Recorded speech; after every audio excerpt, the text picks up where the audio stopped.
안녕하세요. 귀로 여는 세상, 영심이의 책방에 오신 여러분 환영합니다. 오늘의 작품은 백가음 작가의 그리스는 달랐다입니다. 작가는 말합니다. 우리가 성급히 떨쳐버린 가장 중요한 무엇을 그리스 사람들은 아직 지니고 있다고. 백가음 작가는 2001년 서울신문 신춘문예 광어가 당선되어 작품 활동을 시작했습니다. 작품으로는 귀뚜라미가 온다, 조대리의 트렁크, 마담 뺑덕의 다수가 있습니다. 현재 계명대학교 문예창작과 교수로 재직하고 있습니다.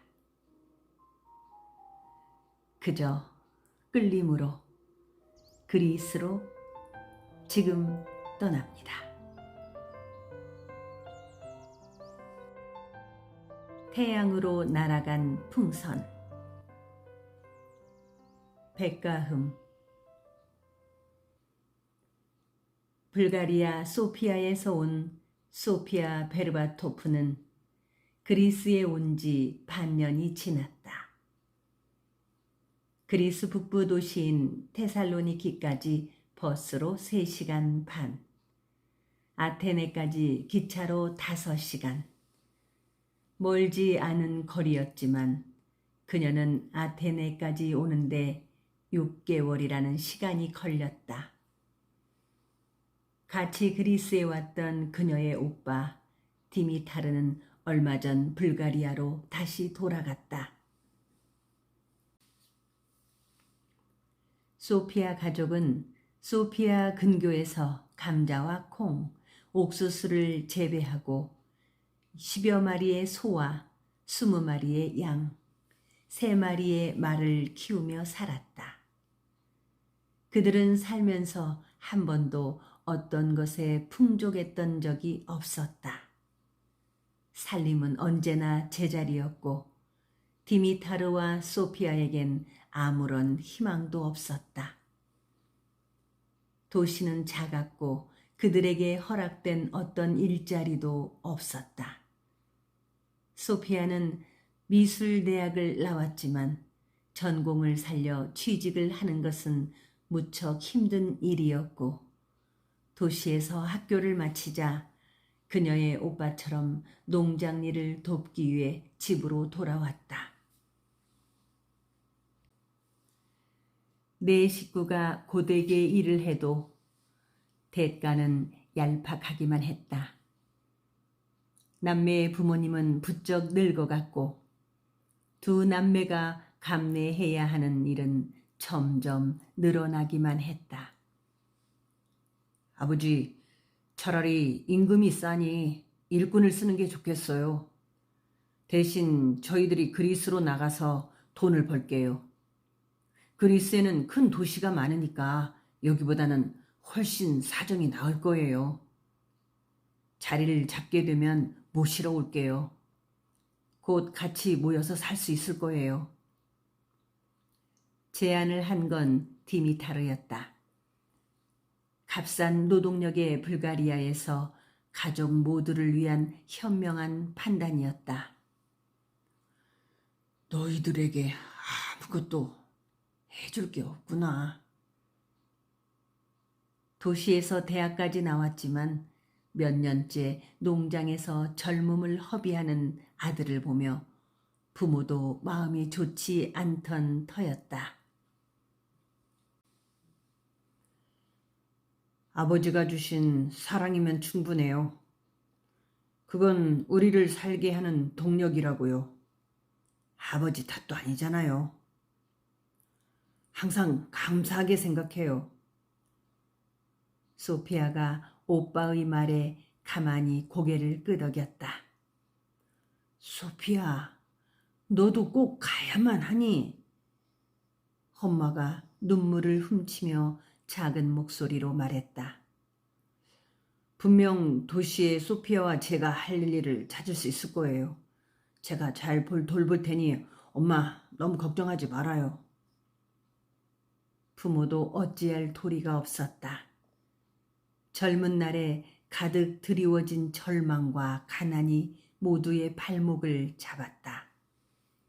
부모로서 자식들에게 물려줄 수 있는 게 가난밖에 없다는 사실이 고통스러웠다. 대대로 농사를 지어왔던 그들은 급격하게 변화하는 시기에 어떤 준비도 없었고 대응도 할 수 없었다. 1990년대 초반 공산주의 체제가 무너지며 모든 책임과 부채마저 개인에게 분배되었고 그 와중에 두 아이가 태어났다. 부모 세대도 걱정 없이 살았던 것은 아니었으나 체제의 변화 이후보다는 그나마 나았다. 절대적인 가치를 부여받은 공산주의 국가가 개인의 삶을 어느 정도는 보장했기 때문이다. 하지만 국가의 과부하된 공권력은 결국 체제가 무너진 뒤 국민들이 각자 나누어져야 했다. 그것은 준비되지 않은 자들에게 너무나 가혹한 형벌이 되었다. 국가는 그렇게 말하는 것 같았다. 이제 알아서들 살아라. 그들은 고난을 떨칠 수 없었다. 현재의 어려움보다 더욱 그들을 고통 속에 몰아넣은 것은 미래에 대한 절망적인 상황이었다. 미래에도 나아지지 않을 거란 사실은 그들이 현재를 살게 하는데 너무나 큰 고통이자 아픔이었다. 20여 년간 품었던 두 아이를 떠나보내던 날, 어머니는 끝내 알아누웠다. 아버지는 버스 터미널까지 따라 나와 남매를 배웅했다. 낡은 오토바이를 옆에 세워두고 버스가 보이지 않을 때까지 손을 흔들었다. 남매는 점처럼 작아지는 아버지가 완전히 시야에서 사라질 때까지 차 안에서 손을 흔들었다. 둘은 마음을 굳게 다잡았다. 도시의 화려한 불빛은 사람들을 착각하게 만든다. 희망과 미래가 그 불빛처럼 환하게 비추는 듯 둘은 테살로니키에 도착해서 조금 들떴다. 하지만 테살로니키에서의 생활은 녹록지 않았다. 넘쳐나는 이민자들 사이에서 그들이 안정된 직업을 갖는다는 것이 불가리아에서만큼 쉽지 않았던 것이다. 그나마 난민 자격을 얻은 아제르바이젠, 아프가니스탄, 알바니아 출신의 이민자들은 오히려 형편이 나은 측에 속했다. 그들은 준 시민의 권리를 부여받아 국가에서 보장하는 기본적인 권리를 누릴 수 있었지만 불가리안에겐 그런 혜택이 주어지지 않았다. 불법 체류 중인 많은 불가리안이 이미 거리에 있었다. 디미타르는 어쩔 수 없이 불가리아에서 마찬가지로 그리스 북부 사낙 마을의 올리브 농장이나 포도 농장, 토마토 농장에서 막일꾼을 일을 했고 소피아는 웨이트리스로 2개의 식당에서 아침 저녁으로 일했지만 상황이 불가리아에서보다 낫다고 할 수 없었다. 그들에겐 불가리아에서와는 달리 집이 필요했고 매일 끼니를 걱정해야 했기 때문이다. 난 돌아가기로 결심했어. 소피아, 도시에선 버는 것만큼 써야 하니까 돈이 너무 많아. 언제나 제자리야. 결국 6개월 만에 디미타르는 귀향을 결심했다. 아무래도 부모님이 걱정되기 때문이기도 했고 집으로 돈을 보내지 못할 바에야 가족 농장 일을 돕는 게 훨씬 낫다는 판단이 섰기 때문이다. 그리스의 도시는 컸지만 그만큼 사람들도 많았고 일자리도 경쟁도 치열했다. 우리에게 남은 돈이 이것뿐이라는 게 정말 절망적이다. 디미타르가 반년간 모은 돈을 소피아에게 건넸다. 여자는 상황이 좀 나은 것 같다. 넌 여전히 아름답고 예쁘잖니? 더 큰 도시에서는 널 필요로 하는 일이 분명히 있을 거야.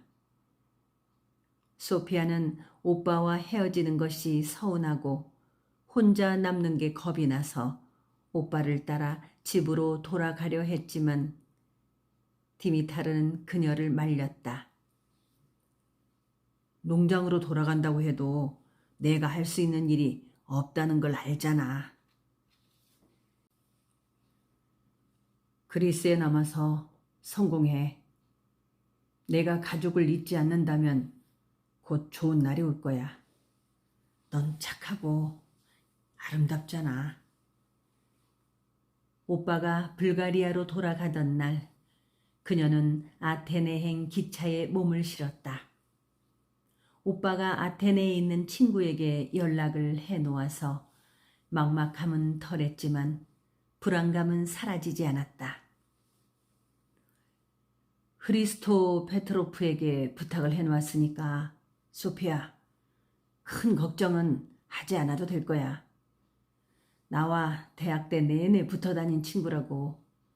그 친구도 형편이 좋진 않겠지만 그래도 아테네에서 지낸 지 몇 년이 흘렀으니까 무슨 방도를 찾아줄 거야. 전화하는 게 쉽지는 않겠지만 그래도 자주 연락하렴. 걱정하는 소피아를 오빠가 다독이며 배웅했다. 작별하며 그녀는 울지 않으려 애썼지만 허사였다. 그녀는 눈물을 감추기 위해 빠르게 돌아서서 기차에 올랐다. 천천히 멀어져가는 기차를 오빠가 오랫동안 따라오며 손을 흔들었다. 그녀는 눈물이 나와서 떠나가는 오빠의 모습을 똑바로 쳐다보지도 못했다. 아테네에서의 생활은 테살로니키와 마찬가지로 모든 것이 그녀가 기대했던 것과는 반대였다. 오빠를 따라 고향으로 돌아가는 게 현명한 일이었을지도 몰랐다. 오빠에게 들었던 흐리스토는 이미 다른 사람이 되어 있었다. 팍팍한 삶이 그를 그렇게 변하게 했다고 하더라도 소피아는 그를 이해할 수가 없었다.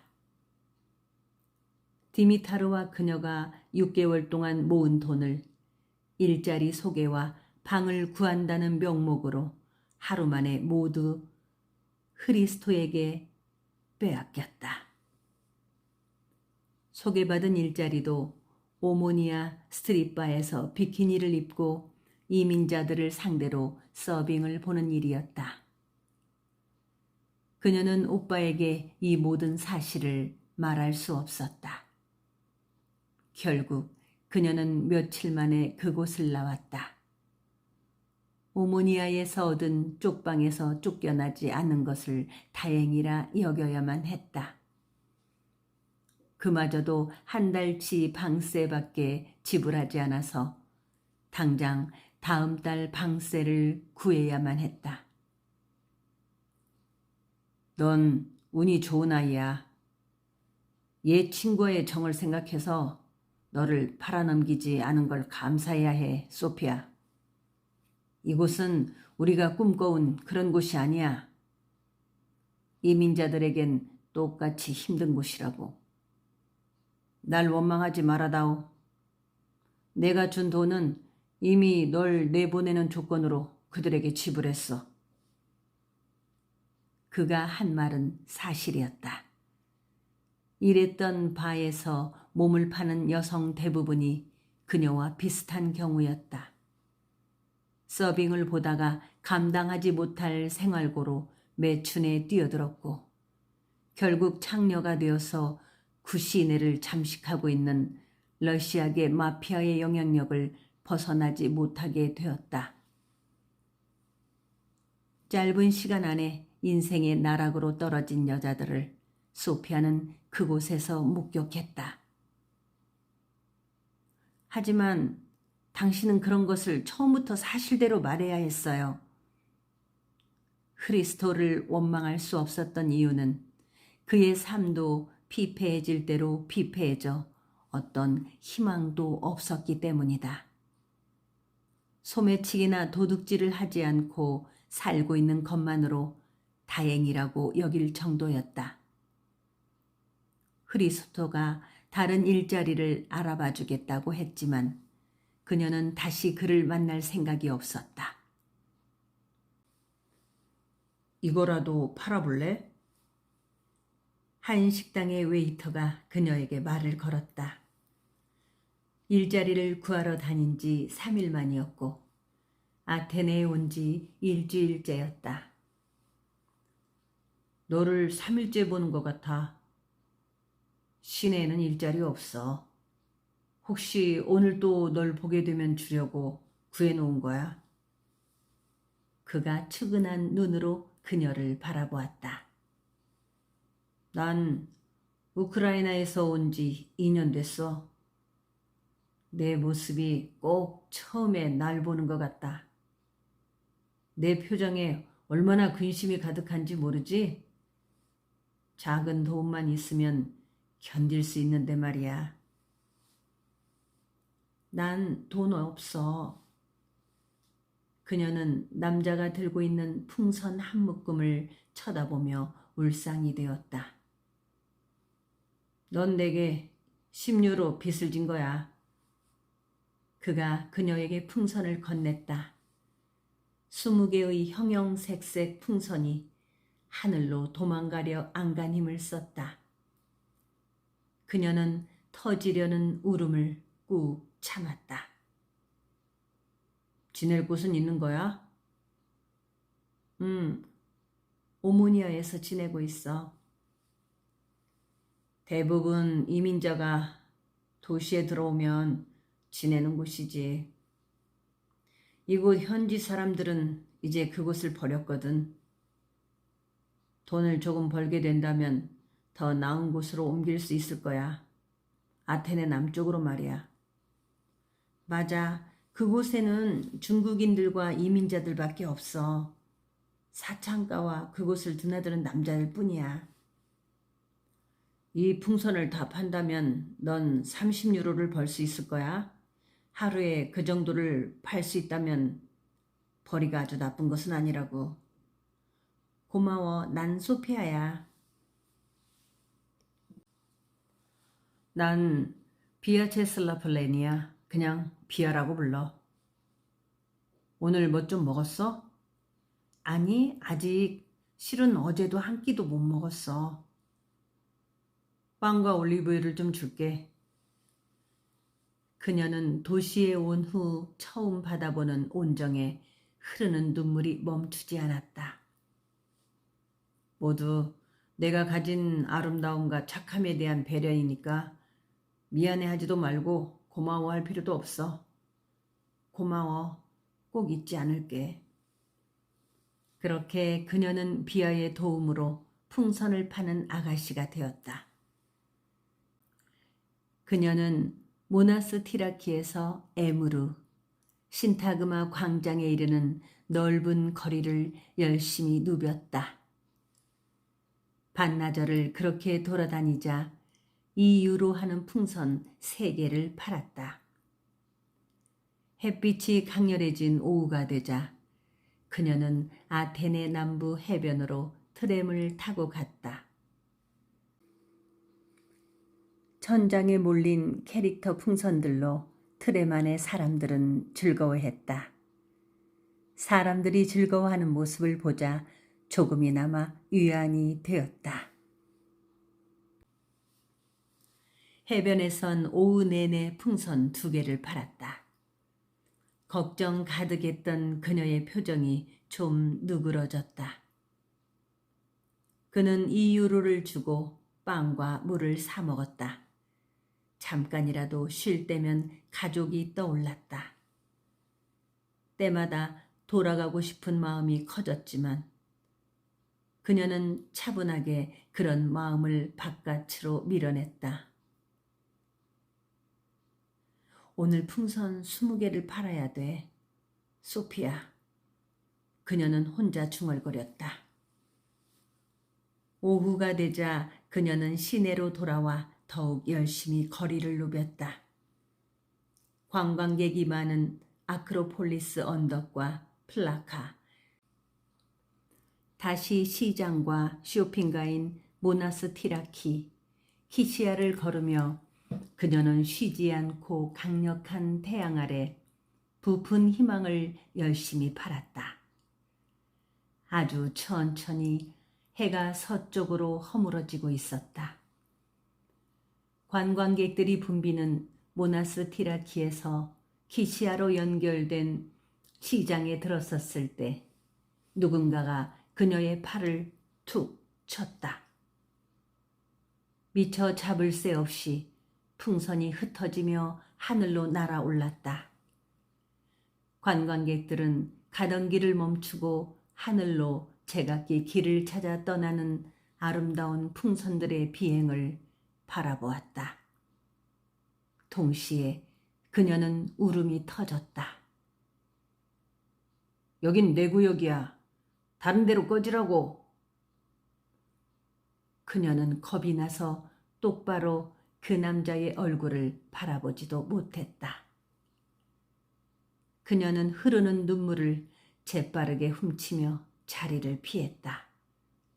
걸으며 자꾸 뒤돌아보았다. 자기 손을 떠난 풍선을, 뜨거운 줄 모르고 태양을 향해 다가가는 풍선을 그녀는 올려다 보았다. 강렬한 태양이 눈물에 어렸다.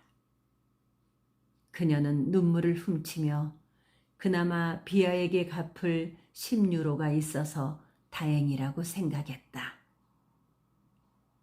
어떻게든 견뎌야 한다고 그녀는 많은 관광객을 지나치며 다짐했다.